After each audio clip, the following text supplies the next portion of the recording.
Good morning. If I stare down at my paper a lot, just bear with me.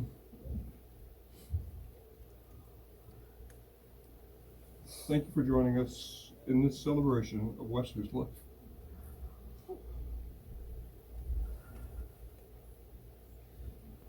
When I buried my father 18 years ago, I thought I had passed through the most difficult thing I've experienced in my life.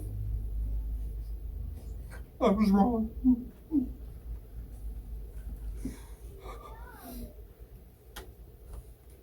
This is the hardest thing I've ever had to do.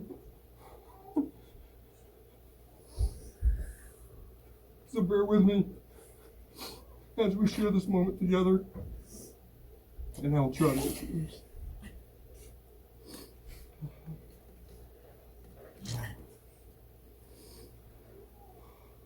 This week has been difficult. If I could trade places with Wes, I would do it now in a heartbeat.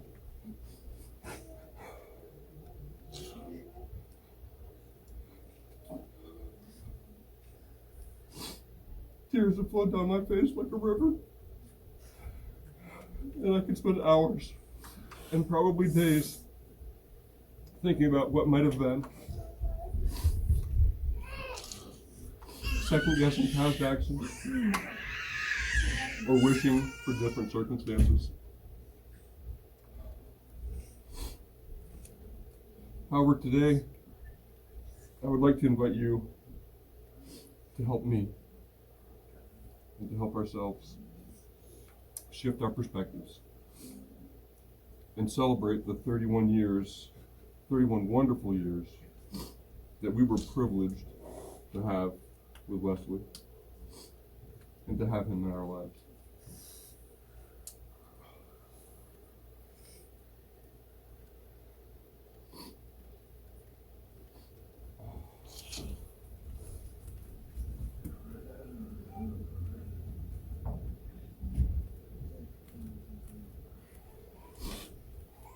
First,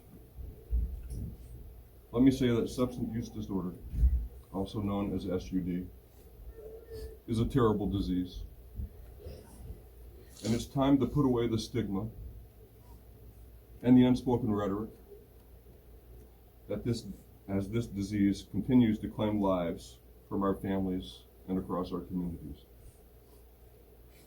Only those who have experienced the impact of this disease directly or through loved ones truly understand it. To gain some perspective, however, I'd ask you to think back to a time that you were very thirsty. Maybe you were out working in the garden or on a long hike. Maybe you were laboring outside for hours in the hot sun. Your mouth dry as cotton. Your body screaming and longing for that cool, refreshing drink of water. Lemonade, beer, twisted tea, Wesley's favorite drink. Or whatever the beverage that you leap toward to quench that burning thirst that you have had. As you pick up that glass, your body trembling, aching, even longing to take a drink, you pause. Now consider how you were feeling in that moment, the thirst, the glass right in front of you, and then realize that that drink might take your life.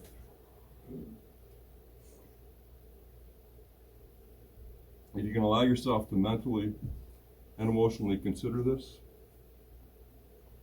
you've had but a brief glimpse into the daily life of someone fighting SUD.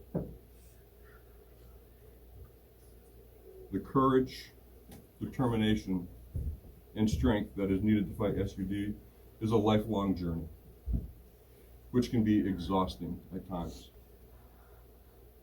And unfortunately, it only takes one moment, one relapse, one drink to change the course of time. Now, with all that said, SUD was a disease. that Wesley battled. But Wes was so much more than just that disease. Wes was an incredible young man. He had a heart bigger than Mount Mansfield, and he wore it on his sleeve. If someone needed something and he could help, he would not hesitate. Even if that meant taking the shirt off his back and giving it to them because he felt they needed it more than he did, which actually Wesley did on multiple occasions. Wes gave his love selflessly, with no expectations of anything in return. He was compassionate and a friend to anyone, regardless of who they were. His big smile was contagious, and you couldn't help but smile along with him. He was always attentive to the needs of those he encountered. He was quick to provide comfort and provided an understanding ear when needed.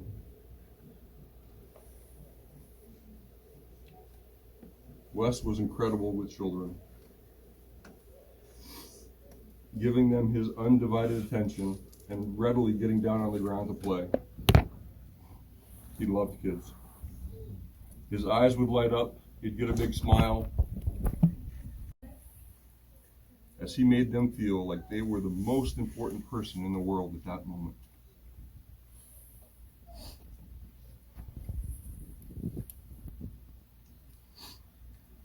Wes was one of the hardest working individuals that I know. When there was work to be done, you wanted Wes around. He never shied away from rolling his sleeves up and diving in to get something done.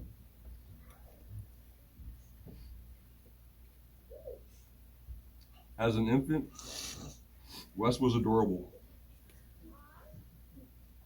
He used to make this little expression where he would clench his teeth and hold out his arms and tense his upper little body and shake. Anytime that we encouraged him to do it, Wes, do it, he would do this little thing. It was the cutest thing. Wesley's nickname as a baby was Pitbull. His poppy gave him that nickname because when you'd hold Wes, he'd cuddle right up to you and he'd bury his little face in your chest or in your arms. It was the sweetest thing until he grew teeth. Then, to your surprise, you would feel the sharpest bite. Oh, what a kid that little boy was. Wes was a sweetheart, though. Growing up,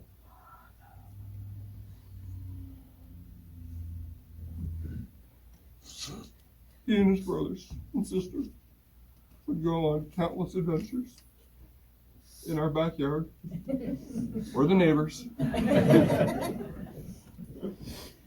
Like the time they were all played army with these cool looking grenade things that they found in the dirt, which later turned out to be freshly planted bulbs in the floor.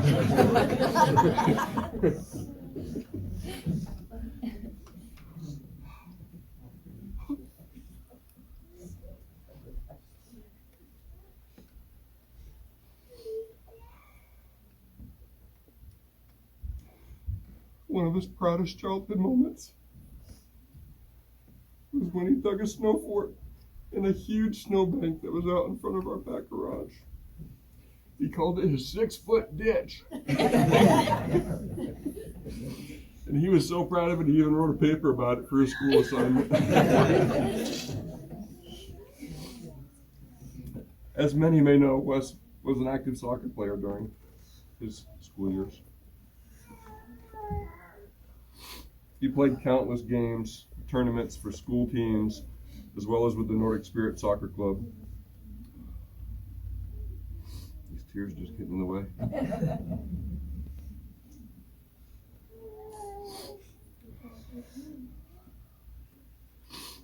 He also played with the Vermont Olympic Development Team. He loved the game. and we spent many hours driving all over New England and into Canada for games and tournaments. I lost track of the number of days, the number of Father's Days that we spent on the soccer field for Nordic tournaments, but I wouldn't change any of it. I do remember taking Wes to a doctor's appointment one time, and we're sitting there, and as I observed the doctor examine him, his face changed as he was listening to Wesley's lungs. And I didn't know what was going on. And so the doctor said, "That's incredible. Hold on." The doctor steps out of the exam room for a moment, and he returns with another doctor. "Listen," he says to the other doctor. "Listen to those breath sounds." The doctor sat there in amazement at the sound of Wesley's breath flowing through his lungs, because apparently it's a sound that's only heard in athletes in their peak physical condition. Wes was an amazing young man. Wesley's Poppy, which is what all the kids called my father, and I introduced Wes and his brother Brandon to hunting when they were boys.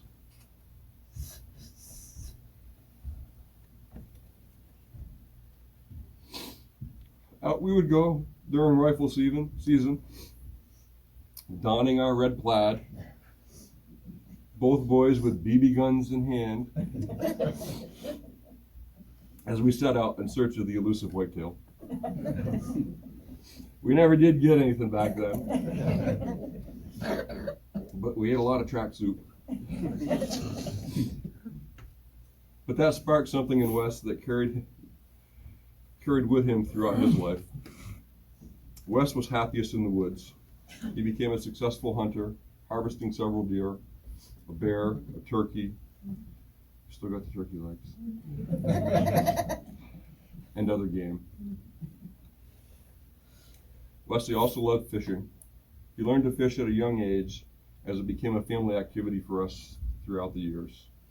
Whether he was out camping with Poppy and Grandma, or out fishing with his brothers and sister at a reservoir or stream, he loved to fish. Wes loved the outdoors, whether that was hunting, fishing, camping, hiking, snowboarding, geocaching. Look it up if you don't know what that is. It's all outside.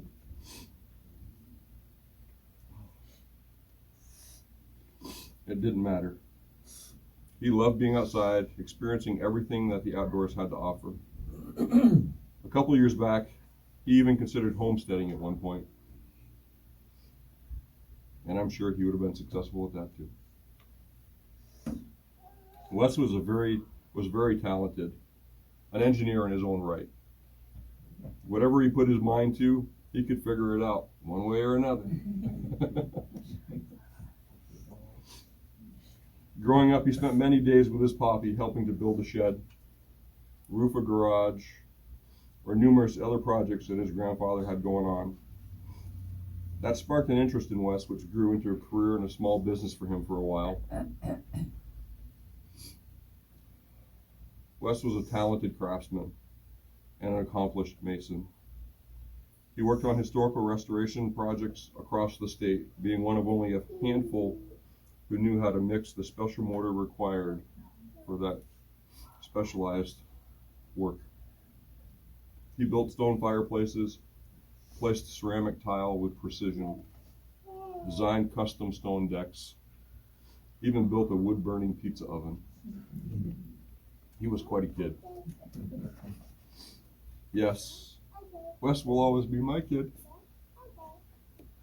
just like the rest of his brothers and sister are. I know I may have missed a lot here. There's no way in these few brief minutes that I could begin to share everything about Wes. However, my hope is, through my ramblings and these stories, you gain just a glimpse of what an incredible and amazing young man Wesley is,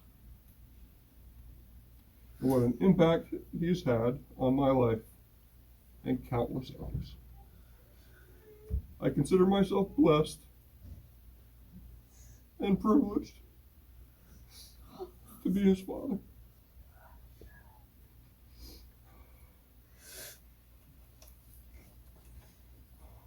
Wesley,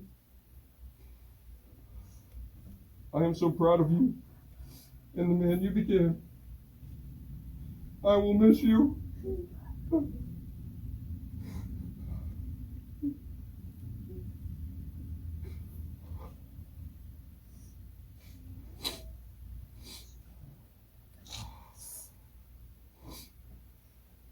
I will miss the daily text messages, hearing about how many more stops you have left on your UPS route,